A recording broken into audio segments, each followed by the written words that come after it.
When conducting research, usually we assume initially what we call it null hypothesis, where it simply means that there is no effect of independent variable over dependent variable. In real life, the null hypothesis might be true or false. When conducting research, we might accept the null hypothesis or rejecting the null hypothesis. If we accept the null hypothesis and it's in real life is true, it's great. We discovered or we reached to a reality using our research. If we rejected the null hypothesis while it's false, again we are right. We realized the reality. The null hypothesis was false and we rejected this null hypothesis. However, if we rejected the null hypothesis while it's true in real life, we commit a mistake and we call it type 1 error. Likewise, if we accept the null hypothesis while it's false, it's another mistake and we call it type 2 error. To understand the difference between type 1 and type 2 errors, it's good to look at the consequences of committing any of these mistakes. Let's take an example of marketing campaign. The null hypothesis here will state that the marketing campaign will not affect the sales of a specific product.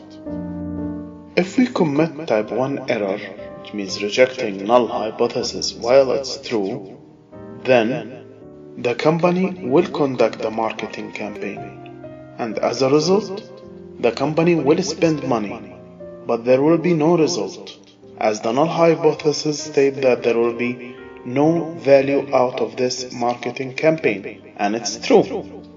So the net result for the company is a loss due to unwanted expenses. If we commit here type 2 error, yes, it's a mistake, and as a consequence, we lost an opportunity of enhancing the company sales.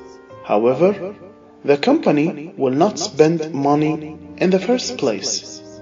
So, committing type 1 error means that the company will take a decision, and here they will spend money. However, in type 2, there will be no decision, and as a consequence, there will be no spending of money. Taking the same example but in medicine, committing type 1 error means using the drug for a patient that does not require this drug. Type 2 will means that we will not use the drug for a patient that might require this drug. Taking the same example in legal profession, committing type 1 error means sending an innocent person to jail. And committing type 2 error means freeing guilty person. In all these examples and in others, the consequences of committing type 1 error is more than the consequences of committing type 2 errors. From statistical point of view, we do accept usually up to 5% error in type 1 and up to 20% error in type 2.